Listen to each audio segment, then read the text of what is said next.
They're two, they're four, they're six, they're eight, shunting trucks and hauling freight. Red and green and brown and blue, they're the really useful crew. All with different roles to play, round Christmas sheds so far away. Down the hills and round the bends, Thomas and his friends.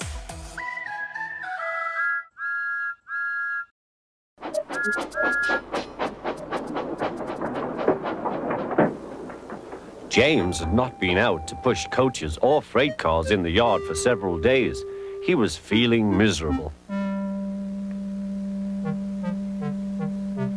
Oh dear, he thought, I wonder how long I shall have to stay in the shed. Will anyone see my red coat again?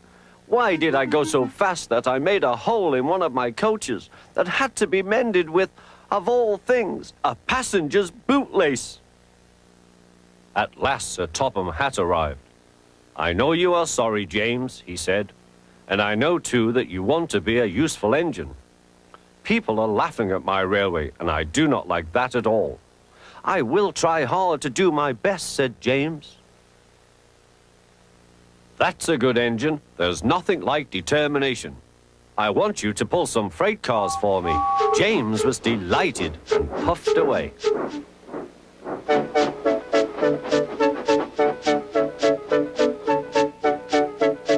Here is your freight train, James, said Thomas. Have you got some bootlaces ready? And he ran off laughing. Oh, said the freight cars. We want a proper engine, not a red monster. James took no notice and started as soon as the conductor was ready. Come along, he puffed. We won't, screamed the freight cars.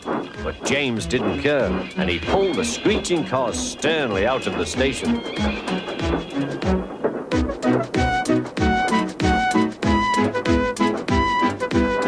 The cars tried hard to make him give up, but he still kept on. Sometimes their brakes would slip on, and sometimes their axles would run hot, and each time the trouble had to be put right. And each time James would start again, determined not to let them beat him. Give up, you can't pull us, you can't, called the cars.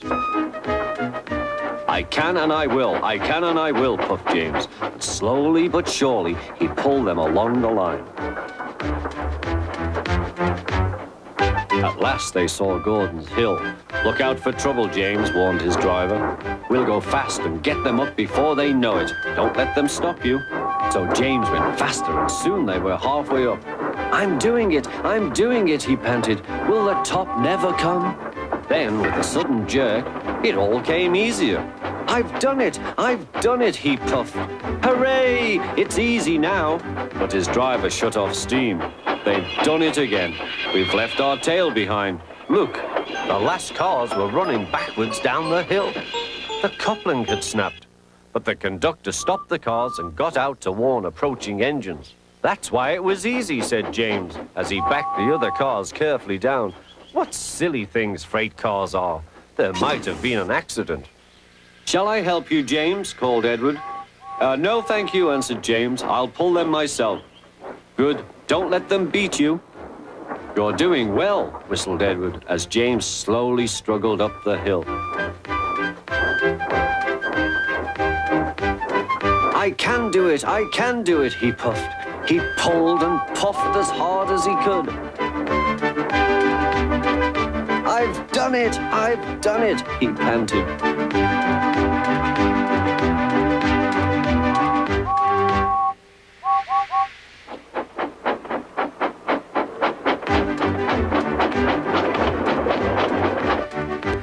They reached their station safely, and James was resting in the yard when Edward pulled up. Peep, peep, he whistled. Then James saw Sir Topham Hatt. Oh dear, what will he say, he asked himself. But Sir Topham Hatt was smiling. I was in Edward's train and I saw everything, he said. You've made the most troublesome train on the line behave.